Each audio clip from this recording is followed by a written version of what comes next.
Ran, I need another episode of Fully Cinematic. Everybody's favorite super fast hero is back. Nah, not that guy. Not that dude either. Not her. Space porcupine. More or less.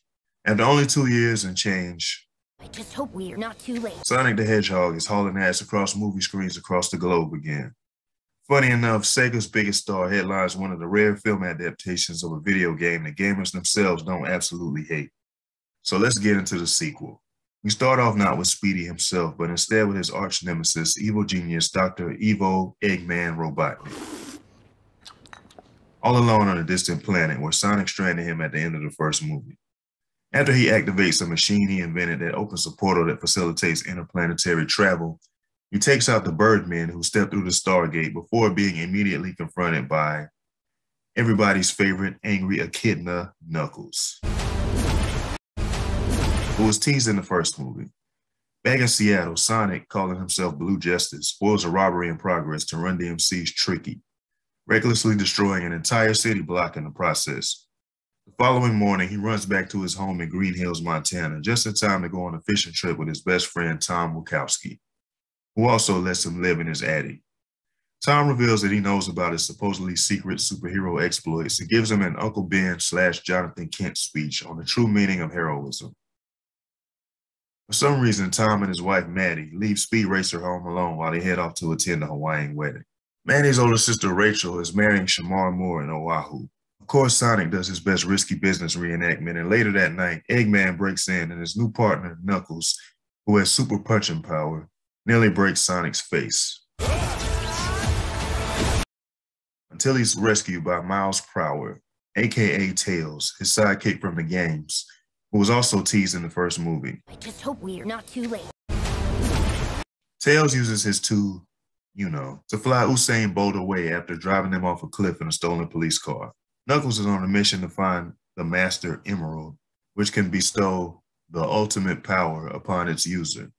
So Sonic and Tails endeavor to track it down before he does. I just hope we're not too late. First stop, Siberia. Meanwhile, Cyclops gets smashed by Rachel's fiancé Randall and his groomsmen in a game of volleyball. Quicksilver and Tails fight their way through howling winds and snow to an eatery, where they're nearly tossed into a lit fireplace due to a misunderstanding involving Tails' mistranslation while placing their order. They're offered a temporary reprieve from a fiery death contingent upon them winning a dance-off.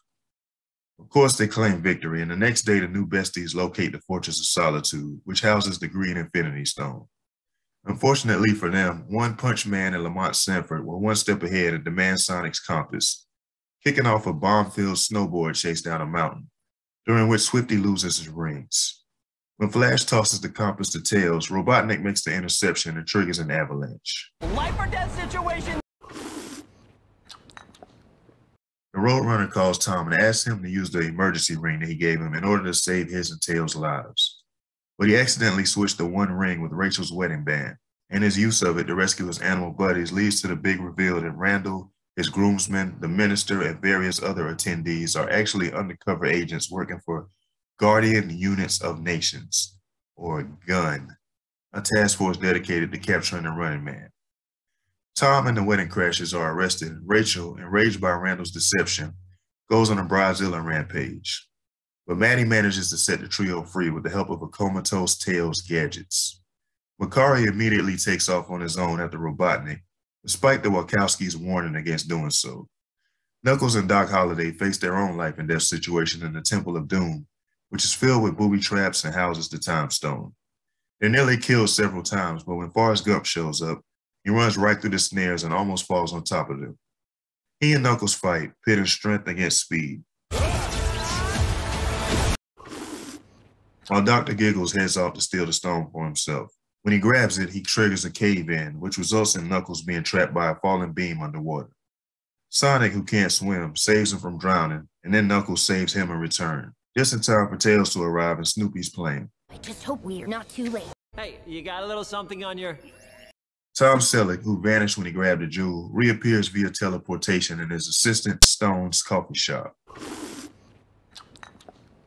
Now imbued with telekinetic powers, Professor X tosses around the tanks that the government brings to stop him, and uses his new abilities to construct a giant robot look-alike. Knuckles gets a good hit in, but when Tails joins the fight, Burt Reynolds crashes his biplane.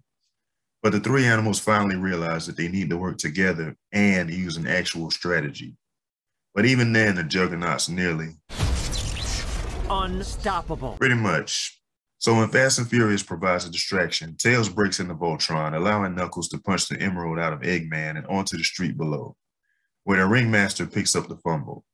But the jewel immediately shatters, revealing the Infinity Stones inside.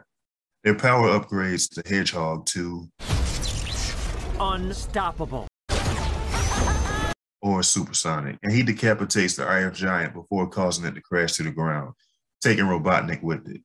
Speed Demon relinquishes his power, and Knuckles crushes the pieces of the emerald back together. Tails, Quickstep, and Knuckles then form an alliance to safeguard it from evil or some rigmarole. Later, the trio and the Wachowskis wind down with a game of baseball at the park. The year's other big video game movie isn't bad at all if you're open to fast-paced popcorn comedies. And the addition of Knuckles and Tails to the cast is a definite upgrade. And besides the extra characters, there's more of everything this time around. More action, more minutes of runtime, more mayhem, and even more mustache. But unlike its predecessor, Sonic 2 is blessedly free of fart jokes. I could have used a little more of the little guy curling up into a ball and rolling around at lightning speeds, though. You could do a lot worse than spending a couple hours watching brightly colored talking animals learning life lessons and saving the day by doing wind sprints. It's certainly better than this. In other news, I figured I'd highlight some of the comments people left on previous videos. In response to my early review of the Adam Project, Danielle M. enthusiastically proclaimed, "I love Ryan Reynolds, definitely going to watch." And John responded, "I love him as well, but why he selects some of the parts he does with his weight in Hollywood is beyond me." I'm with you, John. Couldn't agree more. And in response to my early review of Cyrano, C. O'Neill said, "Rand assassinates another one." I do what I can, C.O. If you got any thoughts on this video, go ahead and leave them down below. In the meantime, shout out to Danielle M., C. O'Neill, and of course John for dropping comments. And shout out to everybody who hit the like button, subscribe to the channel. Anyway, I've had enough of this conversation and I'm logging off. Fully cinematic. Space porcupine.